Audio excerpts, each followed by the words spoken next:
राज्य था शिमलापुर। राजा के असमय मृत्यु होने के और दोनों राजाओं के छोटे होने के कारण रानी को ही राजा बनना पड़ा। वही इस राज्य की कर्ता धर्ता थी। उसने 20 वर्ष तक साम्राज्य बखूबी संभाला और कभी भी पराजित नहीं हुई। बड़ों से राजा उसके नाम से खौफ खाते थे। वो तलवारबाजी में बहुत ही कुशल थी। उसके दाव पेच कोई भी समझ नहीं पाता था। पर अब उसकी उम्र बढ़ने लगी। उसे दिन रात चिंता रहती कि उसके रहते राजकुमार राज्य संभाल ले। वो एक दिन अपने गुरुजी से बात कर रही थी। अरे गुरुजी, अपने विद्या का प्रयोग करके बताइए कि किस राजकुमार को राजा बनाया जाए। महारानी, आपके तीनों बेटों में से। गुरुजी, आपको कितनी बार कहा है, हमारे 3 नहीं 2 कुमार हैं। ये बार बार तीसरा कहाँ से आ जाता है। अरे महारानी, ना जाने क्यों शिमलापुर की कुंडली 3 राज्यों की तरफ इशारा करती है। आप दोनों राजकुमारों के बारे में बताइए। इन दोनों कुमारों के पास ही राजा बनने की क्षमता नहीं है। फिर क्या था रानी, अपने विशेष दासी को बुलाती है। रात को मैं तुम्हारे साथ दासी के वेश में कुमारों को देखने चलूंगी। अरे महारानी, आपको वेश बदलने की क्या आवश्यकता है। जितना कहा है उतना करो, और हाँ, ये बात किसी को भी पता ना चले। दासी हाँ में सिर हिलाती है। आधी रात को अंधेरा गहराने पर रानी अपने मुंह पर नकाब लगाए साधारण कपड़ों में दासी के साथ छोटे कुमार के कमरे के तरफ जाती है। वो छिप कर खिड़की से अंदर देखती है। कुमार संतों की तरह समाधि लगाए बैठा था। अरे ये क्या, इस आयु में ऐसी तपस्या, इसे क्या साधु बनना है। ये तो बातें भी संतों जैसा ही करता है। दोनों वहाँ से निकलकर बड़े कुमार के महल की ओर जाती है। कुमार सबसे छिपता हुआ नगर की ओर जा रहा था। रानी और दासी उसका पीछा करते हुए। ये कहाँ जा रहा है। रानी जी, मधुशाला। अरे क्या जी महारानी, बड़े कुमार को शराब पीने की लत है। जब से अपने महल पर मधुशाला की पाबंदी लगवाई है, बड़े कुमार मधुशाला जाकर पीते हैं। मधुशाला में कुमार खूब शराब पीता है। वो न केवल सिर्फ पीता है, बल्कि नशे में मेज पर खड़ा होकर नाचने लगता है और फिर रुपये उड़ाने लगता है। अरे महारानी, क्या आप इन्हें राजा बनाना चाहते हैं। तुम्हारा क्या विचार है। अरे महारानी, आप इन्हें राजा नहीं भांड बना दीजिए। अरे जुबान संभाल कर बोलो मत, वो एक राजकुमार है। आजकल तुम्हारी जबान कुछ ज्यादा ही चलने लगी है। समा महारानी। दोनों ही मधुशाला से निकलकर वापस महल की ओर जाते हैं। तभी रानी चलते चलते अचानक रुक गई। क्या हुआ, आप रुक क्यों गई। अरे कितने दिनों बाद खुली हवा का आनंद मिला है। राजमहल कहाँ भागा जा रहा है। चलो नगर घूमते हैं। अरे रानी, इतनी रात गए अंधेरे में, मेरी दासी होकर तुम डरती हो। अरे नहीं नहीं, चलिए। दोनों ही लोगों से छुपकर नगर में घूमती हुई एक पेड़ के नीचे रुककर ठंडी ठंडी हवा का आनंद लेती है। इतना अच्छा लग रहा है। चुप रहो। दासी चुप हो जाती है। बिल्कुल सन्नाटा छा जाता है। रानी कान पर हाथ लगाकर कुछ सुनने का प्रयास करती हुई दीवार की आवाज आती हुई दिशा की ओर बढ़ जाती है। दासी उनके पीछे चलती है।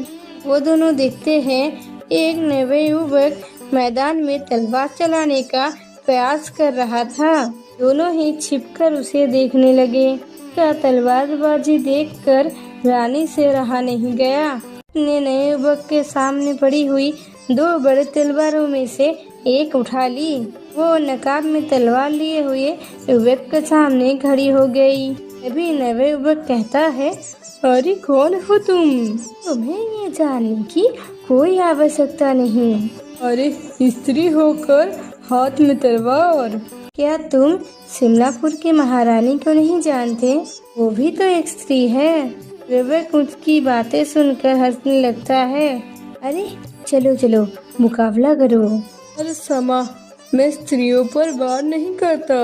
अरे वार नहीं करते या फिर डर गए कि एक स्त्री से हार जाओगे? अरे चलो चलो, तुम्हारी गलतफहमी मैं अभी दूर कर देता हूँ। दोनों ही तलवार से एक दूसरे पर वार करते। रानी तलवारबाजी में युवक पर भारी पड़ती है। युवक उसके वार देखकर हैरान हो जाता है। तभी रानी ने इतनी शक्ति से युवक के तलवार पर वार किया कि वो उसके हाथ से छूटकर नीचे गिर गया। रानी ने हंसकर अपनी तलवार धरती में गाड़ दी, फिर वहाँ से चली गई। रास्ते में दासी रानी से कहती है, अरे महारानी, बहुत ही खूब। आपके तलवार का सामना संसार का कोई भी व्यक्ति नहीं कर सकता। अरे ऐसे ही थोड़ी मैं शिमलापुर की महारानी हूँ। आपके वारों को वो युवक समझ ही नहीं पाया। उसका तो चेहरा ही देखने लायक हो गया था। बेचारा, वो क्या जाने किसके साथ मुकाबला कर रहा था। अरे पर मानना पड़ेगा उसे, वो भी कोई कम नहीं था। उसकी तलवारबाजी ने मुझे भी मंचस पर डाल दिया था।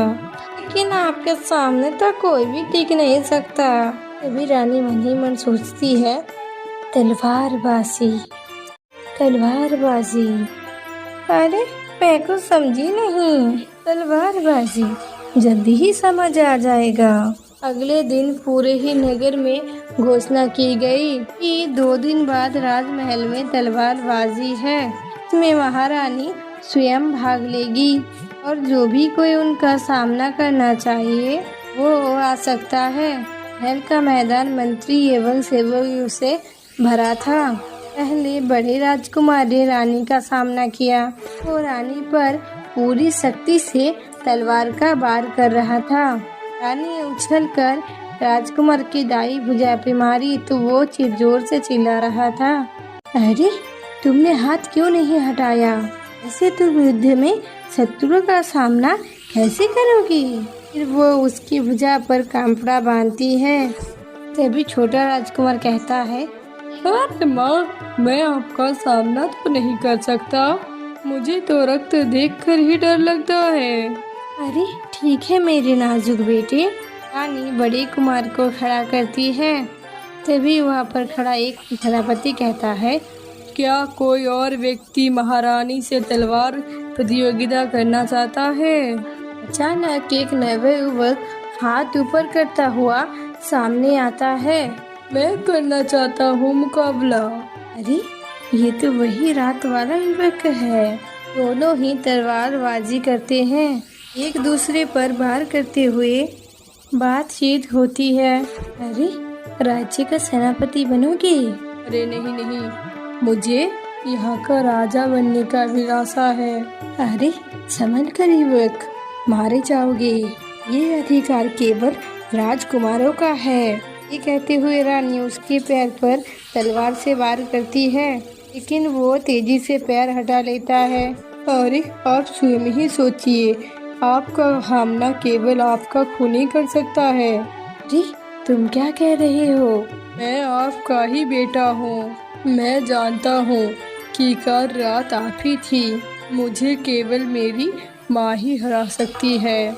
चुप हो जाइए युवक, मेरे केवल 2 ही कुमार हैं। वो दोनों तो बड़ी रानी के हैं। आपका अपना खून मैं हूँ। मेरा पुत्र मरा हुआ पैदा हुआ था। अरे तो मैं कौन हूँ? पूछी है दाई से। ये सुनकर रानी ने क्रोध में अगला बार युवक के गर्दन में किया, किंतु उसे मारा नहीं। माँ माँ होती है। रानी गुस्से में अपने महल में जाकर दासी से फौरन दाई को बुलाने के लिए कहती है।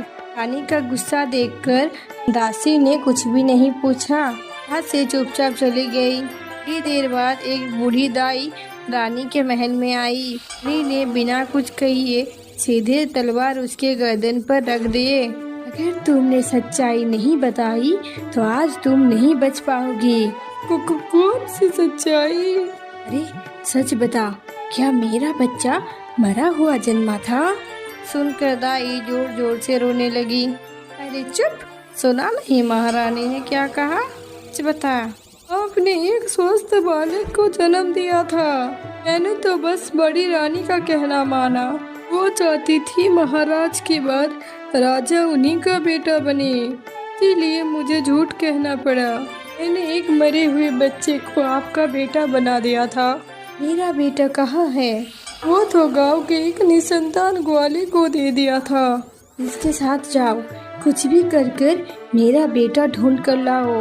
दासी और दाई दोनों ही चली जाती हैं। कुछ दिनों बाद दासी रानी के कान में कुछ कहती है।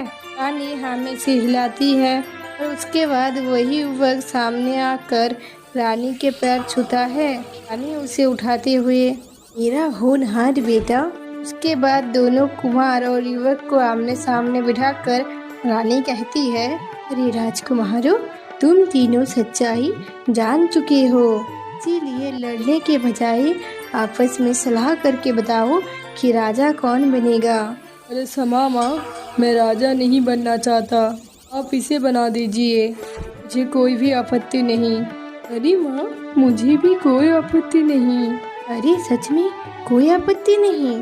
जी माँ, बस मेरा आभार तय कर दीजिए, सभी राज्य सुविधाएं और मेरे लिए किसी मनोरम वाटिका में एक आश्रम बनवा दीजिए। ठीक है, लेकिन ये राज्य तुम तीनों का था, है और रहेगा। अगले दिन युवक का राज्य अभिषेक होता है। आज मैं बहुत ही प्रसन्न हूँ, कमलापुर को एक योग्य राजा मिल गया। रानी, दोनों राजकुमार और बाकी सभी लोग सिंहासन में बैठे राजकुमार पर फूल बरसाते हैं।